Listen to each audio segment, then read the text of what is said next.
Today we're going to be taking a look at, I'm going to walk through how to install the Air Force One coach kit on a 2018 Jayco Seneca Motorhome. This allows you to not buy the whole kit and just buy the kit for the motorhome. This kit is going to be designed for motorhomes with air brakes. Keep in mind, if you buy a motorhome with air brakes and your vehicle is set up with a braking system that does not have or does not allow for air brakes from the motorhome, that will have to be changed. You can find that here at eTrailer.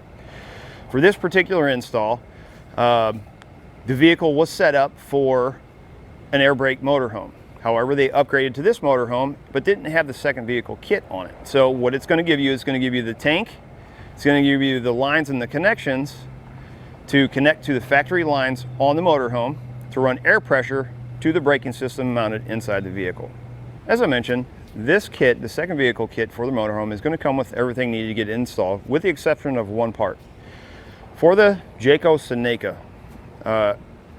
being on a Freightliner chassis, the supply line typically would be 3/8. It's going to come, your kit's going to come with a T connector for a 3/8 inch line. The line on this is actually 1/2 inch. Your kit is going to come with a little connector, an air connector, that you're going to have to go to a big truck store and you're going to have to get the two fittings for the end of it to adapt to that 1/2 inch line. Now that we've gone over some of the features, let's walk through how to get it installed. So the first thing we need to do is we need to determine where we're going to mount our tank. The best places that we find, you can mount them to the frame rail. A lot of times you're going to have to drill through the frame rail, and that usually takes quite a while.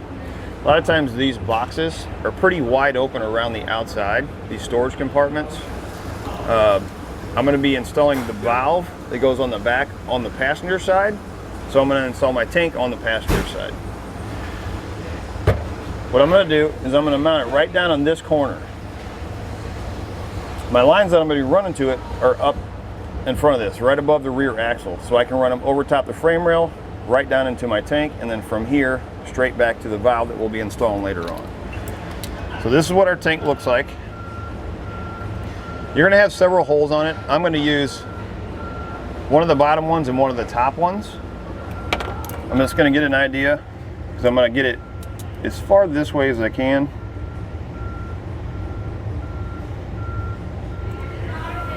So I'll mark the hole spot there. I'm going to take a drill bit, and you want to make sure, check on the other side, make sure you don't have any wiring or anything over there.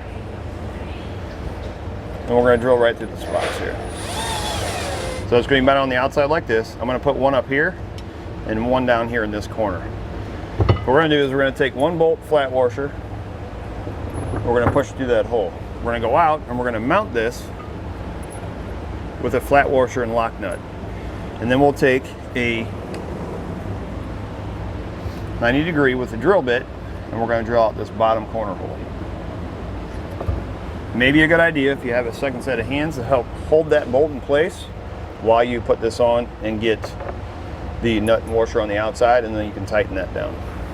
This one here is my supply line. So this is what is getting air pressure from the factory air brakes to fill this tank. So I'm going to face this up towards the rear axle.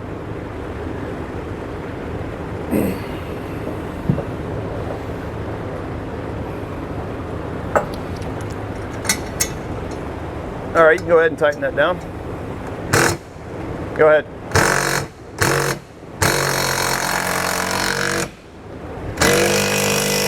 That's good. So you can see this is kind of close in here.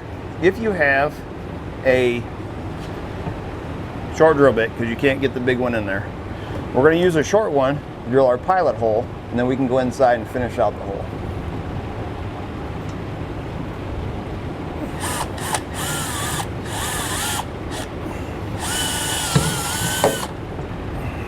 Okay, go ahead and tighten the bottom one.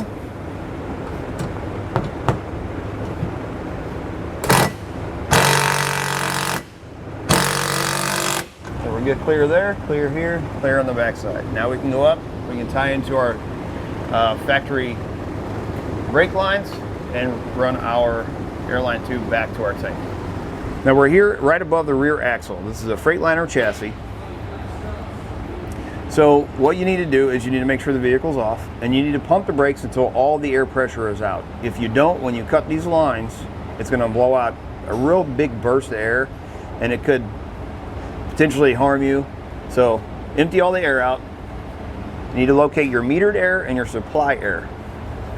This line here is going to be our metered air. It runs from the bottom of this valve over and runs into this valve. Your supply air is going to be right above it. It's this center one right here. It's running out. That one runs from the valve to your factory air tank, storage air tank on the motorhome. We're going to have some fittings, some T-connectors. What we're going to do is we're going to cut those lines in half. Metered air fitting is going to look like this. We're going to cut the line. We're going to feed one side in here, one side in here. Airline tube that comes in our kit, we'll run it from here back to the tank that we installed. Our supply air. It's going to come with this valve. This valve, that line is actually smaller than this. So you won't be able to use this one. Your kit's going to come with this block and this fitting right here. You're going to have to use this block, and you're going to have to go to a big truck supply store, and you're going to have to get 1/2-inch fittings, hose fittings, to put on here so that that hose will fit into these. So I'm going to cut this zip tie here. We can always add another one on.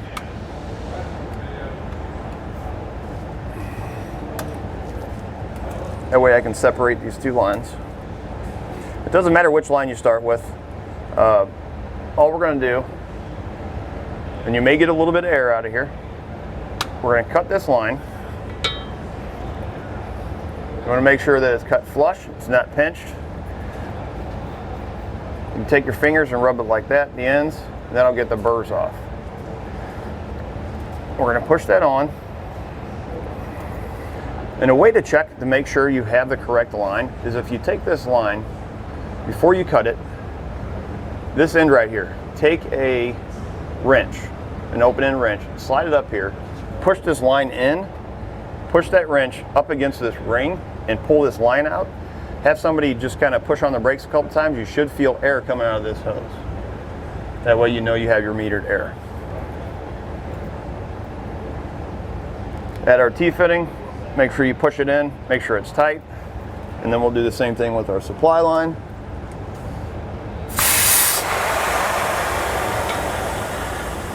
And that's just the residual air coming out of the tank. So we'll do the same thing here. Rub them down. This one's going to be a little bit bigger, so we're going to have to cut it down a little bit shorter. We're going to slide that all the way until it stops. There we go. Now from here we can run our two lines back to our tank. Your kit's going to come with a big bundle of airline tube like this. Once the vehicle side is done, this is going to be one continuous loop. The easiest way to do it is to start at the tank where you mounted, or the where you mounted your tank, and run one end back to your fitting. So what I'm going to try to do is get this right over top of my frame rail to the inside.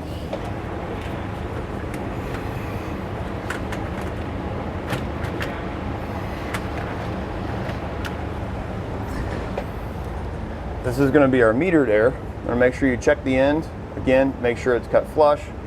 You're going to make sure when routing it, you're staying away from anything hot or moving.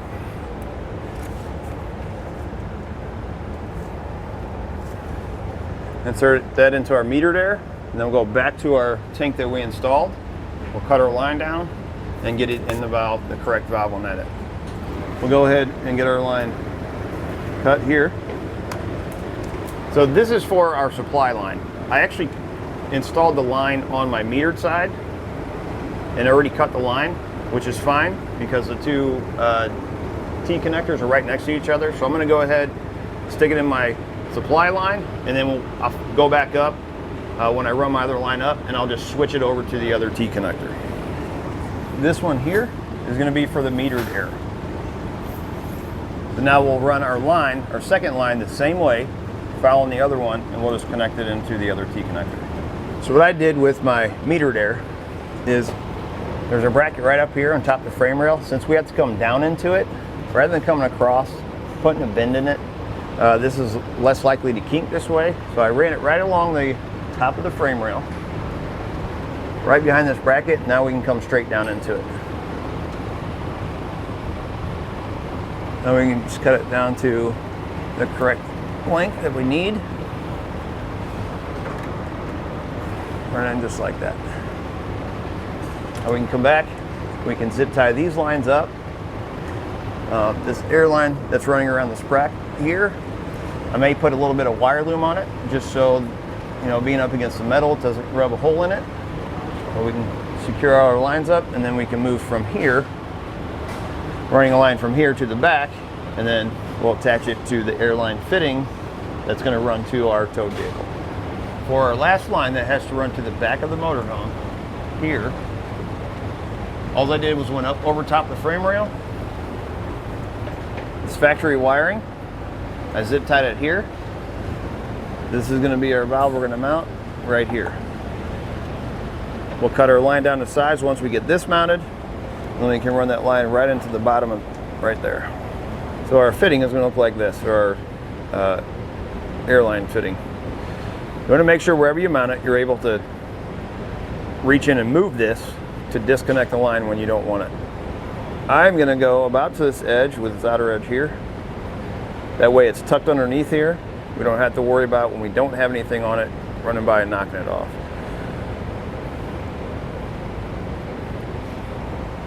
Line it up. We're going to take a 37/64 drill bit. We're going to go right up through the fiberglass.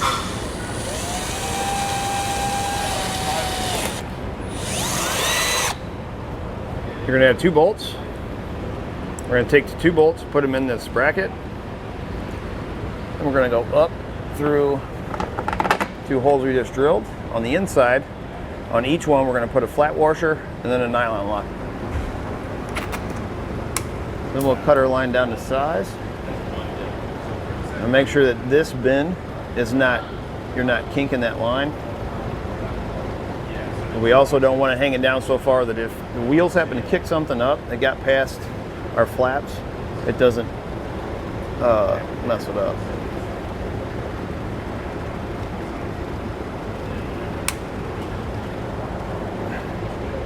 Once we get it in, we can take this and turn it.